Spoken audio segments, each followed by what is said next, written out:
This is Eric Brotman, the host of Don't Retire, Graduate, a podcast that asks you what you want to be when you grow up so you can graduate into retirement with purpose and with passion. Welcome to our Diary of a Financial Advisor segment, where we interview financial advisors about their professional journeys and their passion for helping others succeed.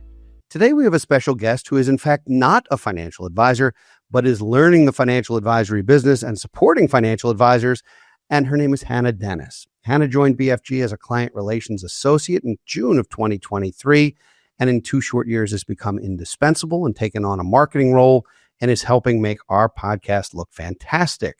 In her role, she helps build relationships with clients. She's a reliable and consistent point of contact for them. She's a graduate of the University of Scranton in 2018. And importantly, before she joined BFG, she worked as a teacher for 4 years in the Baltimore area.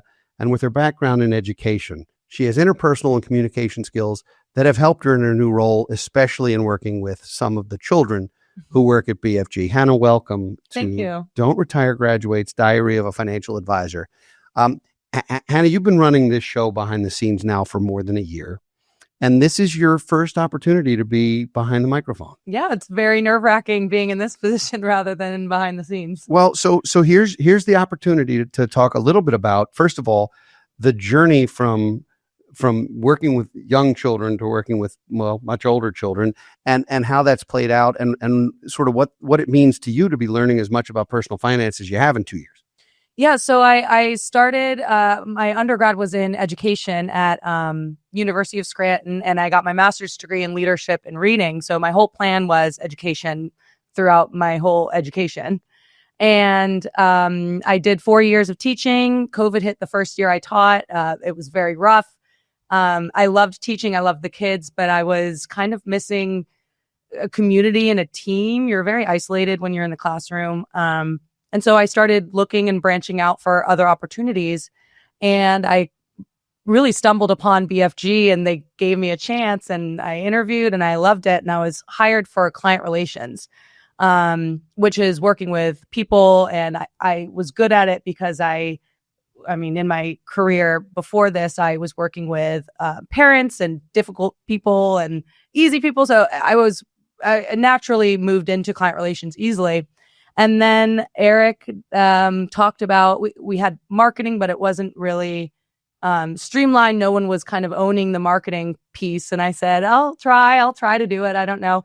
And it's become a huge part of what I do here. And I love it. And being able to stay organized and kind of data tracking is something I did a lot with teaching. And that's kind of the piece that I brought in working with Eric, and I've just really enjoyed it.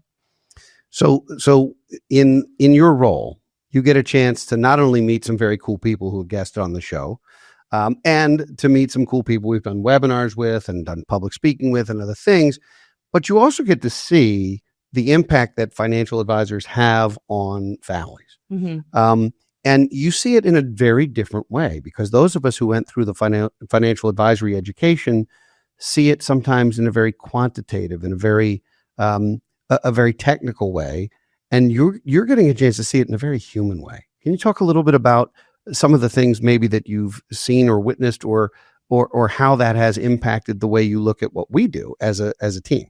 Yeah, I mean, I think I listened back to the podcasts and the episodes that we put out from a different standpoint. I'm not a financial advisor. I don't have a financial background, so I'm listening to them as someone who's learning at the same time. So I've definitely learned a lot just by being involved in the podcast.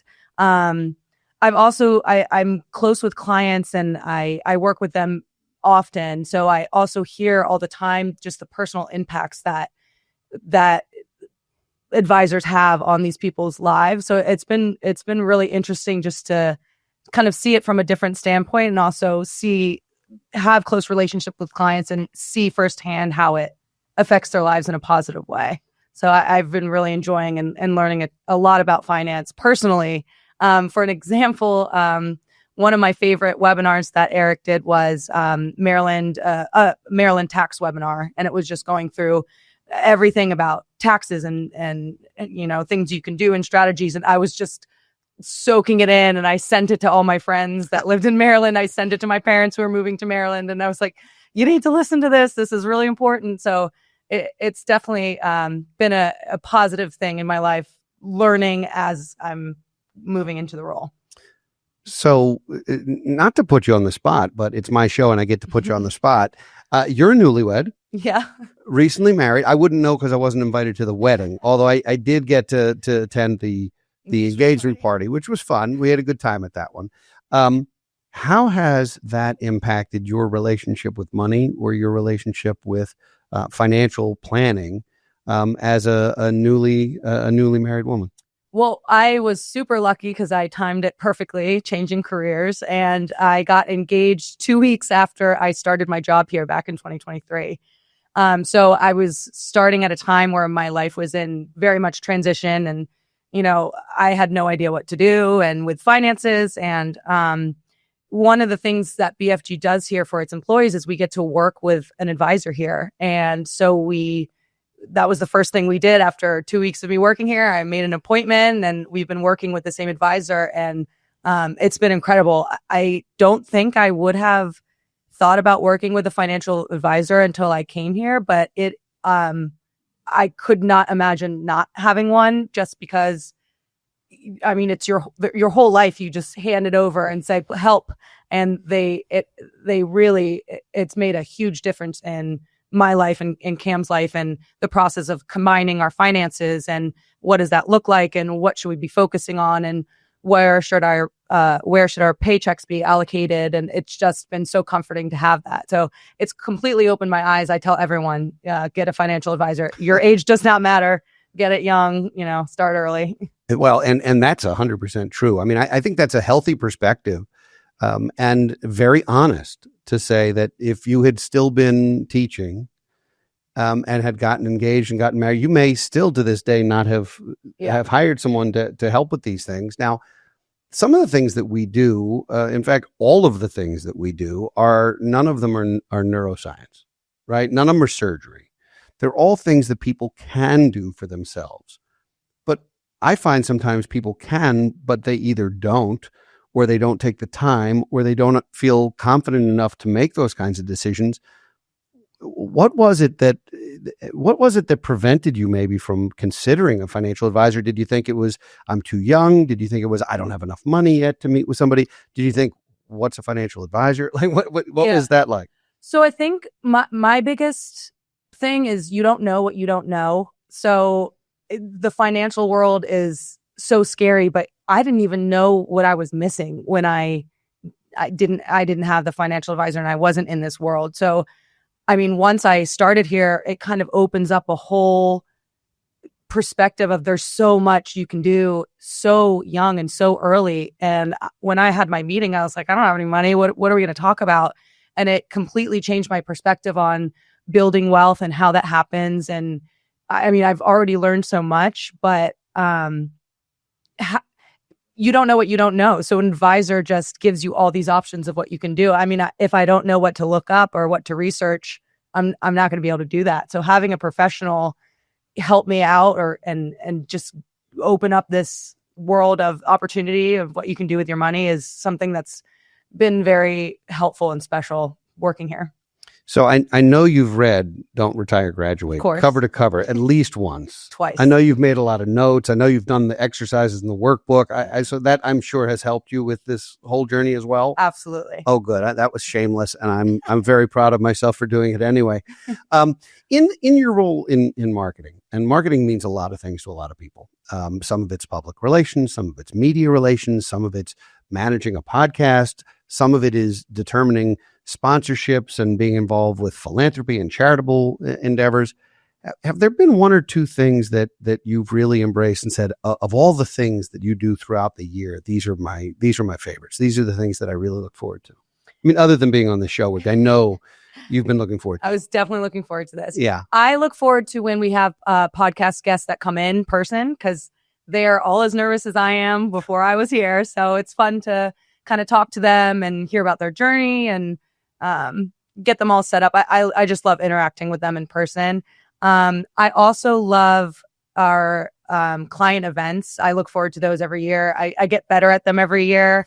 I mean, starting out here, you don't know any of the clients' names. And so it's very intimidating. So now I'm on my my second year's coming up, my 2nd-year anniversary. And as we've had more of these events, I've gotten better at them, gotten to know the clients more. So I feel more confident. I also feel more confident when we're in marketing meetings and kind of running. I feel like this job has given me the opportunity to really own what I'm doing and build confidence. I think I've been going in that direction. So yeah, I've been really enjoying it. So are you going to get me the same gift for our 2nd anniversary as you got me for our 1st anniversary? Which is absolutely nothing. No, I'll get you a better gift. Oh, better gift this year. Okay. Yeah. So Hannah, I have to ask you, because having done 200 plus episodes of this show, I get to ask everybody the same question. I'm going to ask you because, first of all, I know you're prepared for it. But secondly, I think it's going to be really interesting, and I can't wait to hear your answer, which is, what do you want to be when you grow up? I want to be the #1 podcast host. And I want you to be the #2 podcast host. Wow. I love that answer. Is that the real answer? You want to be the top podcast host? You want to be like Joe Rogan or something? The real answer is I want to be someone who's very indispensable here. I want to continue my journey in the marketing world. And I want to be someone who really moves this podcast and this marketing opportunity forward. And I really have been enjoying it. So I want to stick to that. Well, I think, first of all, you just got a gig as a podcast host. Second of all, thank you. I know this was a stretch for you. I know being on this side of the lights and the microphone and all the things is a different experience. You did great. And I thank you for doing it. Thanks. I'd like to thank everyone for listening and for watching today. If you like the show, please subscribe so we can continue to be a part of your journey to financial freedom. Plus, subscribe so Hannah can say, look how many subscribers we have now. We'll be back next week with another engaging guest, and in 2 weeks with another entry in the Diary of a Financial Advisor. For now, this is your host, Eric Brotman, reminding you, don't retire, graduate. Securities offered through Kestra Investment Services, LLC. Kestra IS. Member FINRA SIPC. Investment advisory services offered through Kestra Advisory Services, LLC. Kestra AS. An affiliate of Kestra IS. Kestra IS or Kestra AS are not affiliated with Brotman Financial or any other entity discussed.